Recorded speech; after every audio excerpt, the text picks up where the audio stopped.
Okay, so this is a study of the book of Esther. If you don't know me, my name is Charles Plemons, and we will be going through this for a quarter here, and we are just a couple of classes in, and want to do a little bit of review from last week. So we read chapter 1 last week, and we were introduced to a few of the key players, and one of the things that we saw was the king was throwing this lavish party. How long did this celebration last? 180 days, yes. A tremendous long party. And what was going on? What was he doing during this time? He was kind of showing off. It was just the wealth on display. He then, after this party that was for all of his princes and commanders and nobles and court, this went on for 180 days. Then he threw yet another party. So how long did the after party go on? 7 more days. And who was this party for? Women, okay. Well, there was another party going on concurrent with this that was for women, yes. But the king opened up this party for the entire city. This was a celebration for everybody to show off his wealth. But at the same time, the queen was throwing this big banquet as well. And so we see this scene of just opulence, wealth, and showing off. And we saw this weird law that the king said that everybody could drink, but you didn't have to drink. What a strange law. You don't have to. We think about laws at this age, well, you can, but you don't have to. That's the law.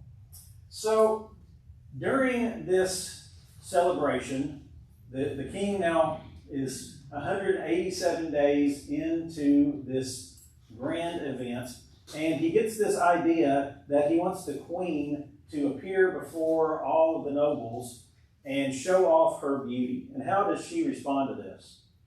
Ain't gonna happen. Ain't gonna happen. No, thank you. Okay.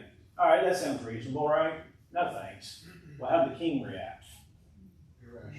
Irrational, okay. Elaborate. How was it irrational? What did he do?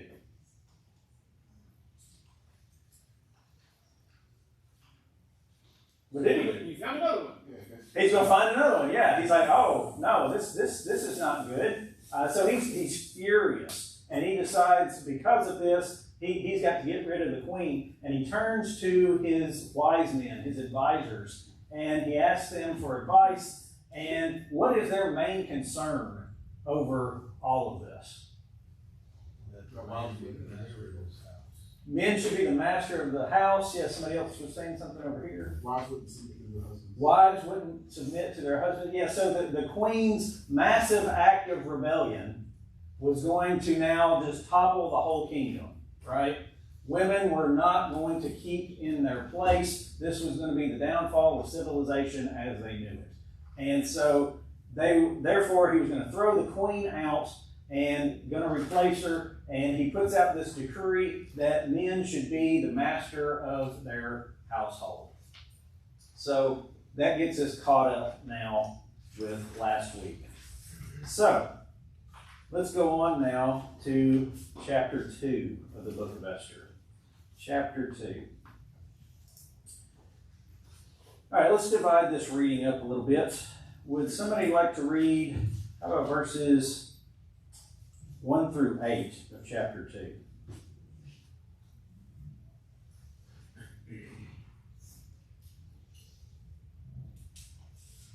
says, after these things, when the wrath of King Ahasuerus subsided, he remembered Vashti, what she had done, and what had been decreed against her. Then the king's servants who attended him said, let beautiful young virgins be sought for the king, and let the king appoint officers in all the provinces of his kingdom, that they may gather all the beautiful young virgins to Shushan the citadel, into the women's quarters under the custody of Haggai, the king's eunuch, custodian of the women, and let beauty preparations be given to them. Then let the young woman who pleases the king be queen instead of Vashti. This thing pleased the king, and he did so. In Shushan the citadel, there was a certain Jew whose name was Mordecai, the son of Jair, the son of Shimei, the son of Kish, a Benjamite. Kish had been carried away from Jerusalem with the captives, who had been captured with Jeconiah, king of Judah, whom Nebuchadnezzar, the king of Babylon, had carried away. And Mordecai had brought up Hadassah, that is, Esther, his uncle's daughter, for she had neither father nor mother. The young woman was lovely and beautiful. When her father and mother died, Mordecai took her as his own daughter. So it was, when the king's command and decree were heard, and when many young women were gathered at Shushan the citadel under the custody of Hegai, that Esther also was taken to the king's palace, into the care of Hegai, the custodian of the women. Would somebody like to pick up there 9 through 16? And the young woman pleased him and won his favor, and he quickly provided her with her cosmetics and her portion of food, and with 7 chosen young women from the king's palace, and advanced her and her young women to the best palace in the harem. Esther had not made known her people or kindred, for Mordecai had commanded her not to make it known. And every day Mordecai would walk in front of the court of the harem to learn how Esther was and what was happening to her. Now, when the turn came for each young woman to go into King Ahasuerus, after being 12 months under the regulations for the women, since this was the regular period of their beautifying, 6 months with oil of myrrh, and 6 months with spices and ointments for women. When the young woman went into the king in this way, she was given whatever she desired to take with her from the harem to the king's palace. In the evening she would go in, and in the morning she would return to the second harem in custody of Sheshgaz, the king's eunuch, who was in charge of the concubines. She would not go in to the king again unless the king delighted in her and she was known by name. Okay, thank you. All right, so would somebody like to pick up there and go through the end of the chapter, verse 23? Verse 15, start up. Yeah. Now when the term came for Esther, the daughter of Bidhal, the uncle of Mordecai, who had taken her as his daughter to go to the king, she requested nothing but what Hegai, the king's eunuch, the custodian of the women, advised. And Esther obtained favor in the sight of all who saw her. So Esther was taken to King Ahasuerus into the royal palace in the 10th month, which is the month of Tebeth, in the 7th year of his reign. The king loved Esther more than all the other women, and she obtained grace and favor in his sight more than all the virgins. So he set the royal crown upon her head and made her queen instead of Vashti. And the king made a great feast, the feast of Esther, for all the officials and servants, and he proclaimed a holiday in the provinces and gave gifts according to the generosity of the king. When virgins were gathered together a second time, Mordecai sat within the king's gate. Now Esther had not revealed her family and her people, just as Mordecai had charged her. For Esther obeyed the command of Mordecai as when she was brought up by him. In those days, while Mordecai sat within the king's gate, 2 of the king's eunuchs, Bigthan and Teresh, doorkeepers, became furious and sought to lay hands on King Ahasuerus.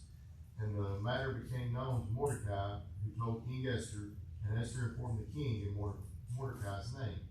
And when an inquiry was made into the matter, it was confirmed, and both were hanged at the gallows. And it was written in the book of the Chronicles in the presence of the king. All right, thank you. I appreciate you all helping read. You know, for me, it's always difficult to volunteer to read because you never know when one of those names is going to pop up right in the middle, and you're going to struggle to pronounce it. The king's name is particularly hard for me to pronounce. You know, I was saying it too slow. You know, Ahasuerus. Neil pronounced it the other day, Ahasuerus, and I've been thinking, well, it sounds like rhinoceros. So Ahasuerus, rhinoceros. I think I can remember that if I can associate those. So thank you again for reading those. I know those names are often troublesome. So looking at this now, we have the king here in the first part of this.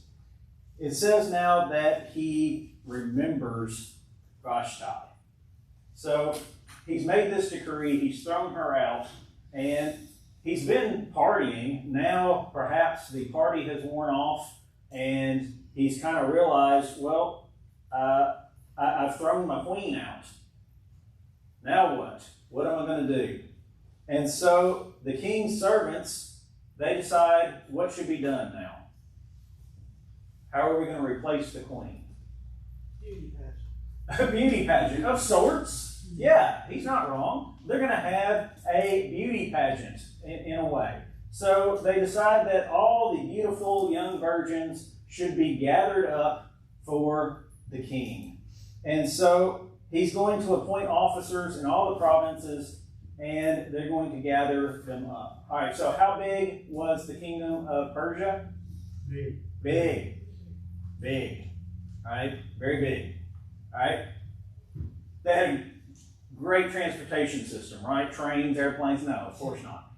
No. So think of all of these young women in all of these provinces. Now all these officials are going around and they're selecting these women, and they're being sent to the palace.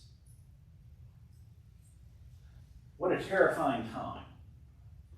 Right? They are not being given the option. It's not like the officials are coming up and say, hey, you know what'd be cool? You know, how would you like to maybe go to this beauty pageant with the king? No, they are being selected, and they're being sent to the palace. They're being taken from their families, and they are being sent, for some of them, many, many miles away. They're probably never going to see their families again. They're being sent on this journey. So it is a beauty pageant, but there's a whole lot more going on here than just that. This is an upheaval for these young women. So they're gathering the women, and now we're introduced to our title character, right? But at first, we don't get introduced to her as Esther. What is she referred to as? Hadassah. Yeah, so Hadassah. So Hadassah is her Jewish name.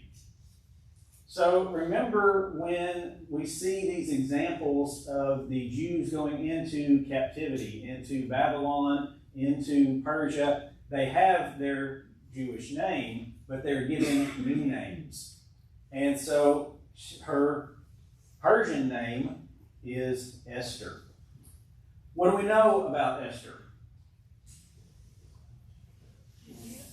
She's beautiful. All right.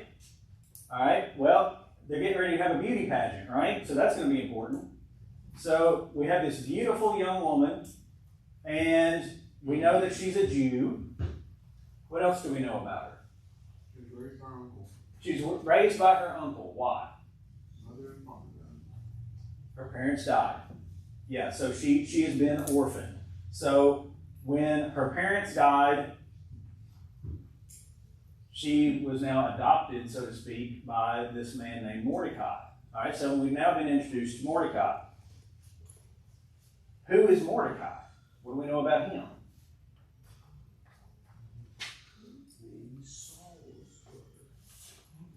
He was the son of Kish. There was a Kish who was also the father of Saul, King Saul. Mm-hmm. I think it's the same Kish, is it not? It could be. Could be. Yep, they're both from the tribe of Benjamin. Yep. So we have Mordecai.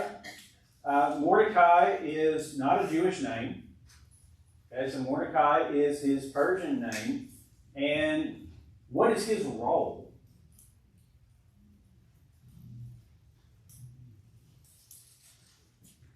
All we really know at this point is he's an official, right? He works for the king. He's here in the palace. And he has access to the palace because we read just a few moments ago that once Esther is taken, he's pacing back and forth in the palace trying to get information on her. So this is not a man who is without influence. Okay, so remember when the Babylonians and the Persians, when they would conquer a people, they would integrate the people into their society.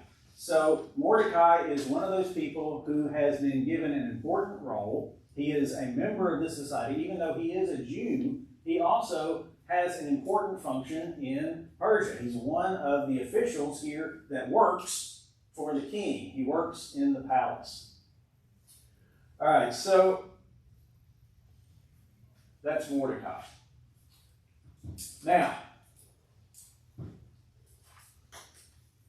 we have Esther. She was orphaned. We see her going into the palace now. And we see all these young women going into the palace. The Jews have been exiled from their nation.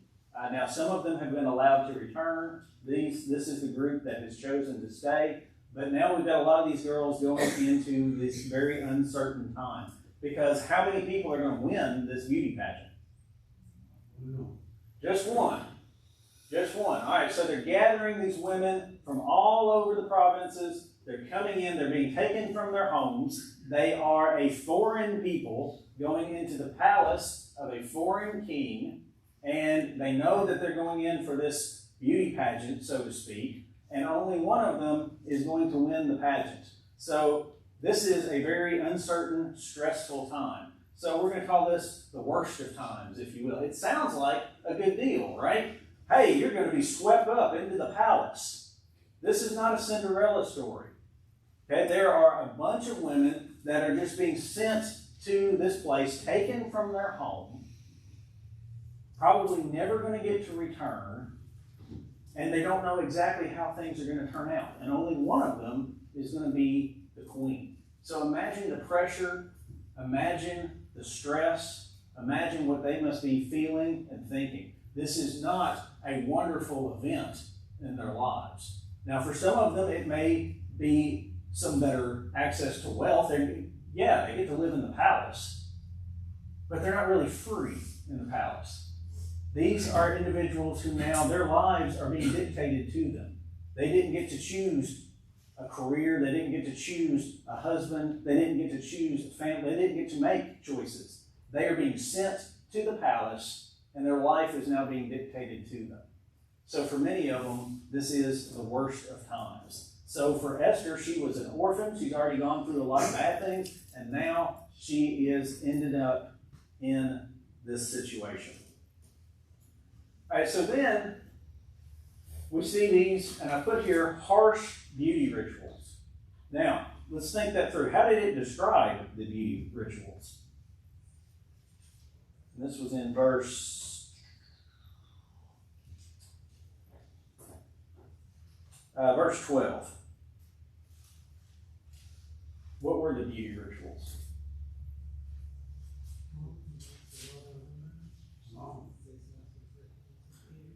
Okay, six months of oil of myrrh and 6 months of perfumes and preparations for beautifying women.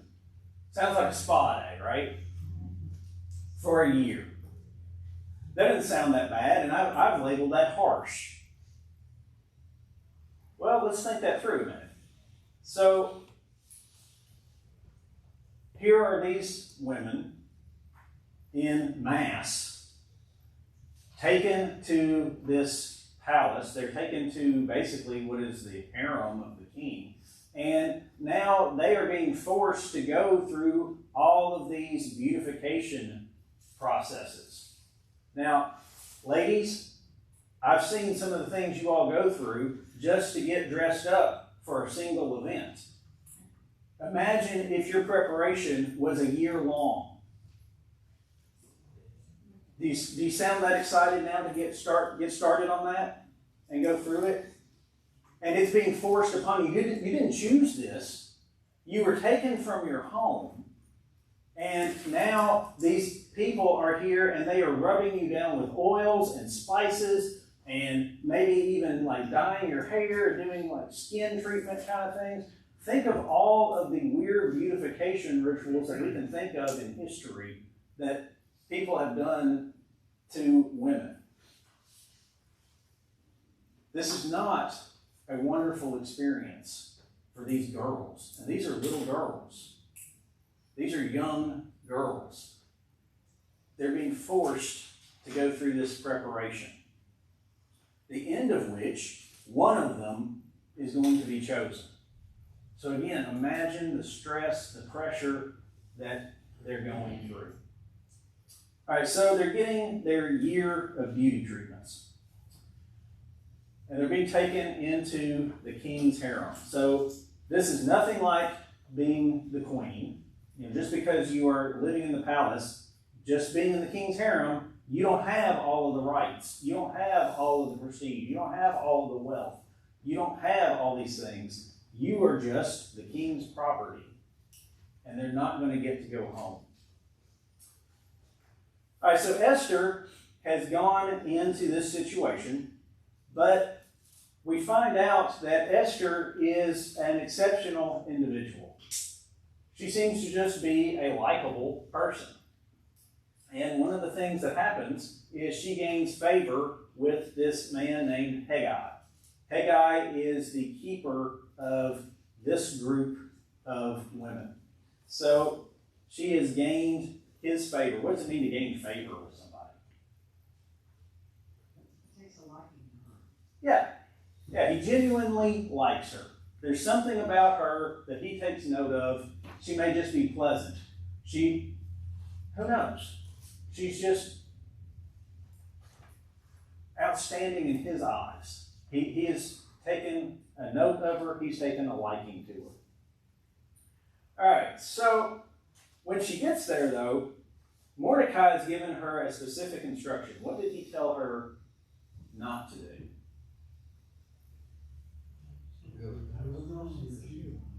Yeah, don't reveal your past. Don't tell them about your family. Don't tell them that you are a Jew. Yeah, hide the fact that you are a Jew. That's just some advice that Mordecai gives her. So this is an unknown fact here. Now, we kind of look at that and we might think, well, I mean, couldn't they know that? Well, she's an orphan. We also aren't talking about a time where they've got these wonderful birth certificates or DNA testing or all these different things. So hiding your heritage is not as difficult as we might think it would be. So she is just not revealing that she's a Jew. Okay? All right, so as we go on, each woman is presented to the king. What in the world do we think that means? Without being crude. Spend the night with the king, see if you like him. Yeah. Or see if he likes her. Yeah. So it's not a beauty pageant, is it? This is not a innocent thing. This is not a chaste thing. This is not a moral thing. So It kind of reminds me a little bit like modern day sex trafficking, none for children, and the whole like. sure. Absolutely. As horrible as it sounds, just come to that. Well, and I'm glad you said that, because that's the point that I want us to walk away from this, is this was not a grand opportunity or wonderful thing for these girls. Now, it's going to end up working out quite well for Esther through this story, but we have to realize, really, when we boil it down, yeah, it's very much like that. These are women that are forced into this situation. They did not choose it. This is the reality for these young girls. So far in this book, we're not reading wonderful, endearing things about King Ahasuerus. Okay? So that's the situation that they're in. So they are presented one at a time to the king. Now, they are allowed to ask for something. They are given basically a present, a gift. So Esther, she doesn't get greedy. She doesn't ask for anything special or in particular. That's going to matter. So we're seeing a little bit of her character. We're seeing a little bit of her wisdom. Mordecai is helping her. He's giving her advice. Haggai is helping her. She is just making good decisions in a bad situation. Here's a young girl who is living in a pagan nation. She's being forced into basically slavery with the king at this point. And she is still living in a way that she is earning the favor of people. Because we then see she gains favor with all who see her. Everybody who's interacting with her ends up liking her. She is a blushy. She is one of those people that just apparently you just can't help but like. So she's an exceptional young woman. All right, who else does she gain favor with? The king. Yeah, all these women, we don't know how many women there were, but again, how big was the nation of Persia at this time? It was huge. You can look at the map and see. Of all the women, Esther is the one that the king favors. So what's he do?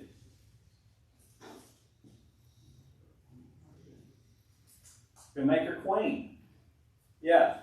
It says he loved her more than all the others. She obtained the favor of the king, and he set his sight on her. He sets a royal crown upon her head, and he makes her queen instead of Vashti. All right, so after he crowns her queen, what does he do? Immediately thereafter, verse 18. Party time. How did we get into this situation?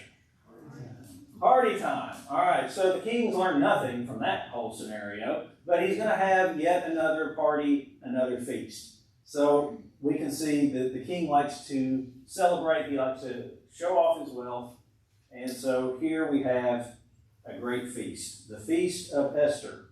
And who's invited? His officials, his servants, and he proclaims it a holiday and gives gifts.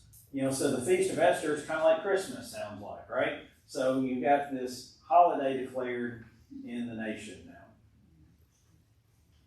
If we could find out the date of this, maybe we could get more presents. We could celebrate the Feast of Esther. No? No takers? Okay. All right, so things are not always grand in the kingdom, however.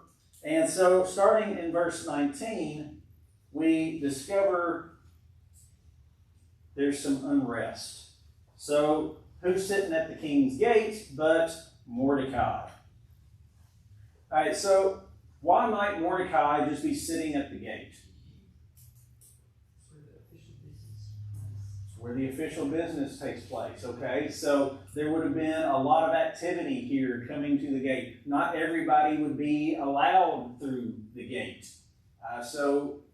Some people would be able to come in and have an audience with the king. Some people, their issues may not be deemed worthy of the king. You know, so his officials would be taking care of whatever.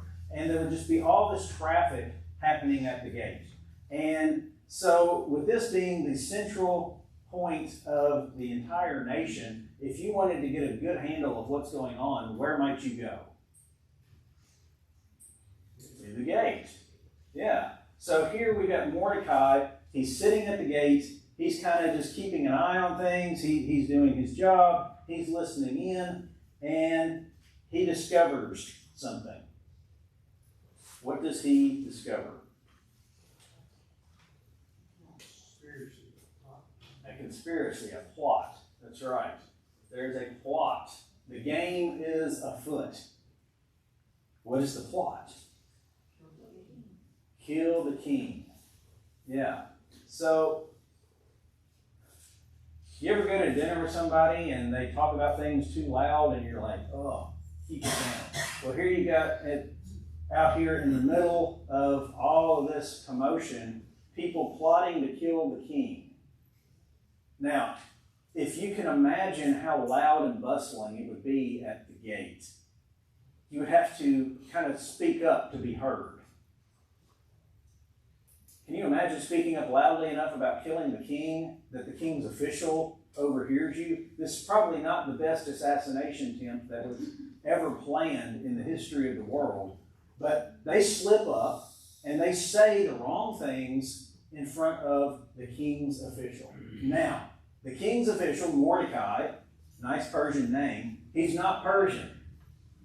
Mordecai is a Jew. Okay? His family was forcibly taken from their home, put into captivity in Babylon, then conquered by the Persians. So, man, wouldn't it be great if somebody killed that guy, right? Mordecai could have struck a blow for Jews all over, right? All he had to do was what? Stay quiet. Yeah. Mordecai could have just kept his mouth shut, and perhaps the assassins would have killed the king. Man, oh man, that'd show him. That'd be great, wouldn't it? Is that the kind of man that Mordecai is? No. What kind of character does Mordecai reveal? What was that? He does the right thing. He does the right thing. We have a loyal, honest, upright man. Even in this terrible situation where he is the foreigner, conquered, living as the servant in another nation, knowing that the leader could be killed, he stands up for the leader. He does the right thing. He makes the moral, honorable choice. So, how does he report this? Yeah, he reports it to Esther. All right, so he reports these as happening. And who are the people who are planning to kill the king? Yeah, Bigthan and Teresh. So they're doorkeepers. All right. So Mordecai, he hears this and he informs Queen Esther. And so Esther goes and does what? Tells the king. All right. Now, Esther could have gone to the king, who is known for being reasonable, right? No, this is the man who tried to brand the sea. Okay? She could have gone to him and say, hey, guess what I heard? There's these people going to try to kill you. And she could have got the recognition and the glory and the thanks of the king. But instead, how does she reveal that she knows this? Yeah. She doesn't take credit for this news. She's the one that tells the king, but she says Mordecai is the one who has heard this. All right, so what's that tell us about Esther's character? Also honest. All right, think again of the temptation here. Here's a young girl. She's newly made queen. Volatile king. She could have tried to make things better for herself right here. She could have taken credit for this, even though it's her uncle. Have you ever known anybody to sell out their own family for their own personal gain? That's never happened? Sure it does. Sure it does. We have this young girl who makes the right choice. She's going to be honest with the king. So she informs him about this assassination attempt. So it's reported and it's noted in the chronicles of the king. Now, that's going to matter later. That's a very important detail, but it's going to come up much later in the book. So it's kind of a footnote right here, but it's written down in the chronicles. All right, so that's chapter 2. So let's look at some of the things we learned from this. Number one, we talked about last week, this looks like a powerful empire, but it seemed to be fragile. You know, the idea that the women being disobedient to their husbands, that was just the linchpin. It was all going to fall apart if they didn't just stamp that out. Well, we've also now found out that this empire appears powerful, but morally, it's broken. We have a kingdom where it is okay for the king to say, hey, let's send all the pretty virgins to my castle, and that's where they'll just live the rest of their lives. They'll just stay there. That's the kind of kingdom that we're dealing with. All right? We still haven't seen God directly mentioned. We've not seen God speaking to anyone. But do we see God's handiwork anywhere in here? Do we see his fingerprints on any of these things? All over. Okay, how so? Where do you see God in this? Esther gets made queen out of all the possible candidates. Okay, all right, so Esther is the one that is made queen out of all the possible candidates. Now, we know that free will exists. So it's not likely that God said to Xerxes somehow like, this is the one, and flipped the switch. Esther was selected in part because what have we learned about her through this whole story? What kind of person is she? Where did she learn that? Where did he learn it? Where did they learn it? Ultimately, God. This is a pagan nation. We've seen the bankrupt morality of this nation, but we see the goodness in Esther that comes from God.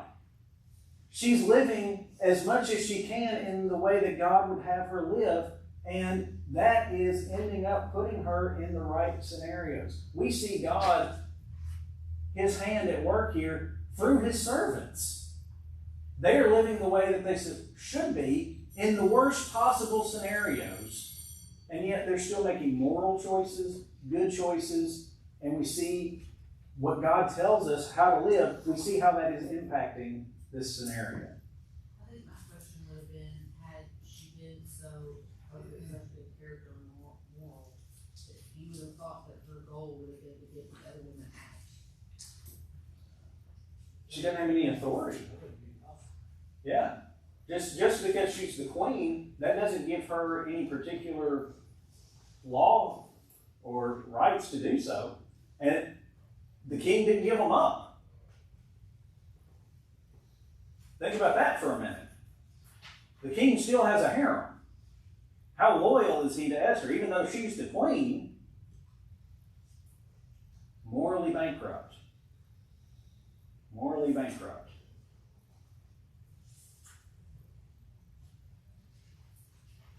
So, her humility, her obedience, it's winning favor. Let's see, we've had one bell already. All right. Mordecai, we see that he has just good, ordinary loyalty. There's nothing particularly outstanding about what he did. He was just loyal to the person that he was supposed to be. It was his king. He didn't choose for him to be the king. He is the foreigner in this land, but he gives the loyalty, he gives the respect to the person in authority. Even though that person is not a moral person, he is still loyal. He does the right thing. He does not repay this morally bankrupt individual by becoming morally bankrupt himself. There's a lesson there for all of us. All right, so God is working even in the worst of times. That kind of humility and obedience from both of them brings blessings. It plays out in our lives. Sometimes it's the quiet faith that can be more powerful than open displays. They weren't doing anything that is just absolutely amazing in terms of faith that we're like, wow, look at that. They were just living as best they could in the ways that God would have them to live. But these small acts of faith we see coming together as we read more and more chapters. All these little building blocks, these little things that they do, builds up God's greater plan. All right, so in our closing minutes here, let's ask some questions. So, we've seen this example from Esther. We've seen this example from Mordecai. What do we think? How do we stay faithful in a corrupt culture? I guess I should better ask, can we agree that our culture is corrupt? Okay? So how do we stay faithful? What do we do? What are things we can do? This is just an open-ended discussion. Prayer. Prayer, okay? The source of our strength is God and our faith. So prayer, I think that is an absolute key. Part of it. Go ahead. Never give ourselves a excuse to fall into sin. Oh, I like that one. We can't give ourselves excuses to fall into sin. So corruption and sin is all around us. That doesn't make it okay for us. That's great. Somebody else started to say something. Yes. Yeah, I would say the part of the company you keep, when you think of Mordecai and Esther, I mean, they were each other's company. There's a reason why both of them were morally acceptable during the time. Yeah.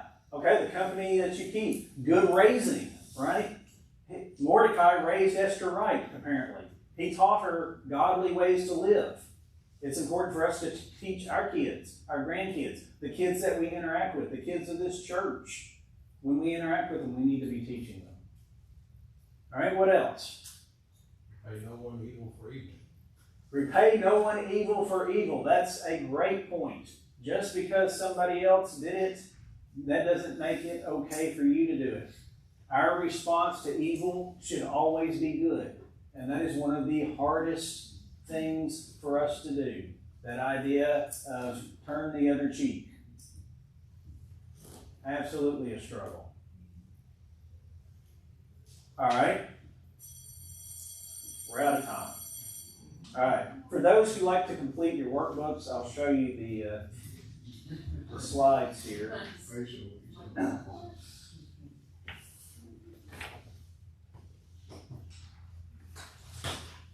All right, I think there's one more too, right? The conclusion. All right. And if anybody needs any from last week, I think we only had one or two bullet points last week. I can give you those answers too. So, thank you very much. I'll see you next week.